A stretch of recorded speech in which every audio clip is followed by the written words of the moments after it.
Hello, नमस्ते। आज हम बनाने वाले हैं मेथी के लड्डू। तो चलो शुरुआत करते हैं। सबसे पहले हम एक गैस पर एक कढ़ाई रखेंगे। उसमें हमें बादाम डालना है और थोड़ी देर के लिए उसे भून लेना है।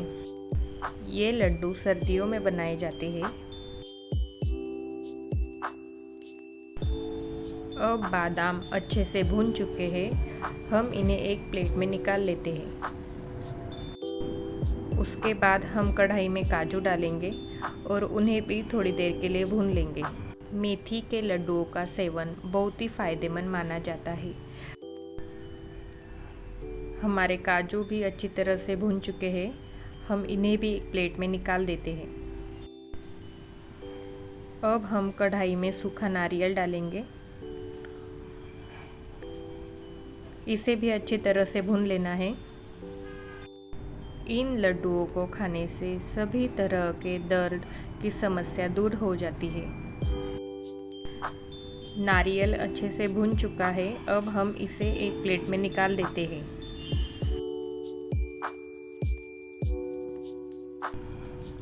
अब हम कढ़ाई में मेथी डालेंगे। मेथी को खुशबू आने तक भूनना है।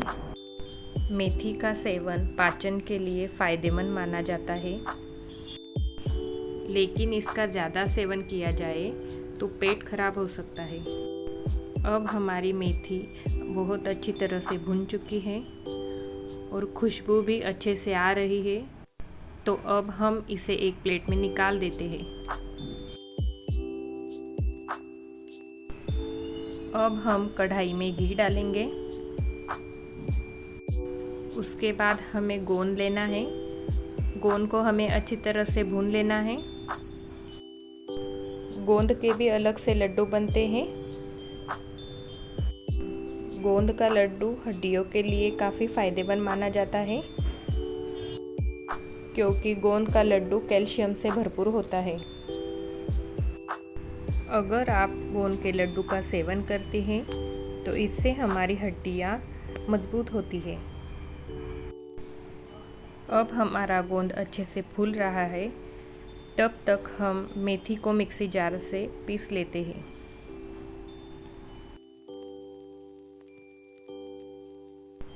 गोंद पूरी तरह से फूल चुका है। अब हम इसे एक प्लेट में निकाल देते हैं। गोंद से बनी चीज़ें खाने से हार्ट की बीमारियों का खतरा कम होता है। अब हमने मेथी को अच्छी तरह से पीस लिया है। देखो इस तरह से।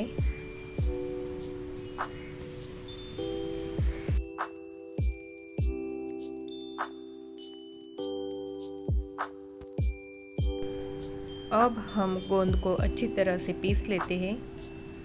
आप चाहो तो इसे दरदरा कूट सकते हो।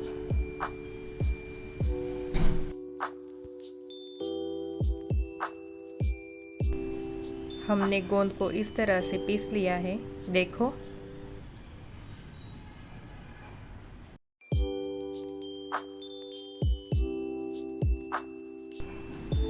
अब हमें काजू और बादाम को पीस लेना है।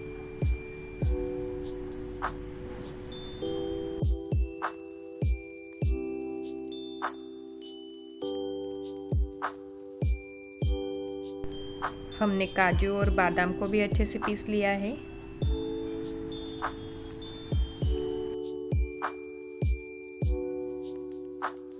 अब हम सूखे नारियल को पीस लेते हैं। हमारा नारियल भी अच्छे से पीस कर रेडी हो चुका है। देखो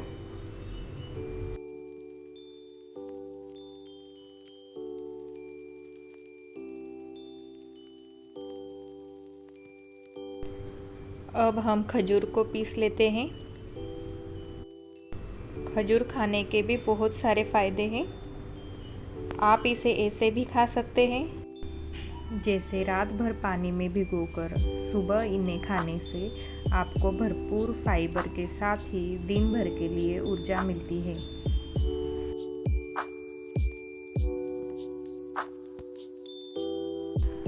अब हम गैस पर एक पतीला रखेंगे उसमें हम घी डालेंगे। अब घी थोड़ा गर्म हो जाए उसके बाद हम उसमें गुड़ डालेंगे।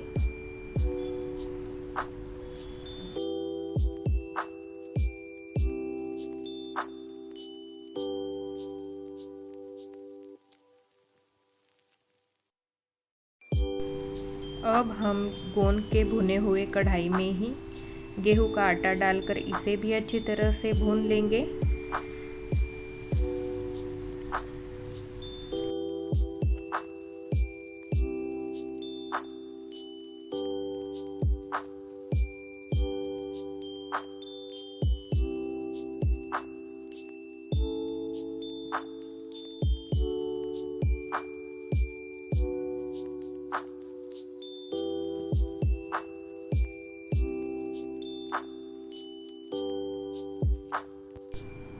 आटे को थोड़ा सुनहरा होने तक भून लेना है।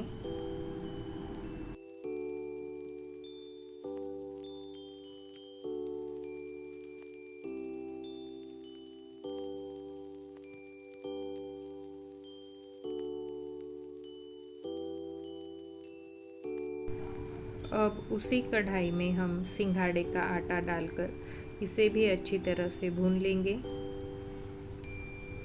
जब तक आटे का कलर ब्राउन नहीं हो जाता हम तब तक इसे भूनेंगे।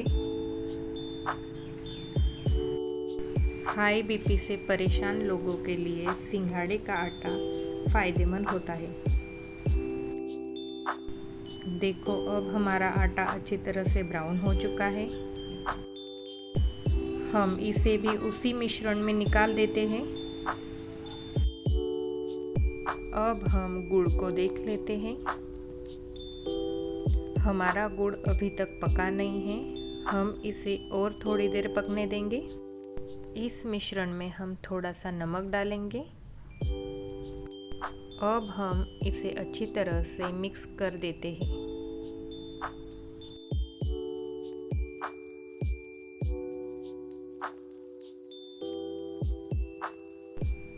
अब हम गुड़ को फिर से एक बार देख लेते हैं। देखो गुड़ इस तरह से मेल्ट हो जाना चाहिए।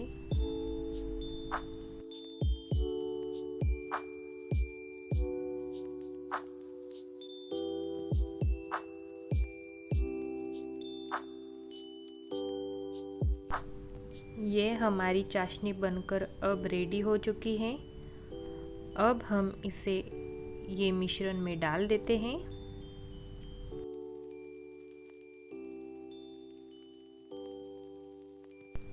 हमने चाशनी को मिश्रण में डाल दिया है। अब हम इसे अच्छी तरह से मिला देंगे।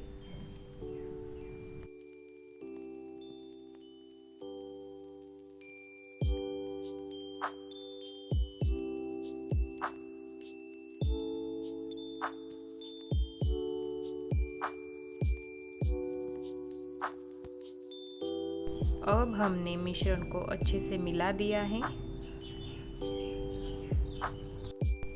हमें ऐसे छोटे छोटे मीडियम साइज के लड्डू बना लेने हैं। अगर आपको ये रेसिपी अच्छी लगी हो तो ऐसे ही नए नए वीडियो देखने के लिए लाइक करें, शेयर करें और सब्सक्राइब करें।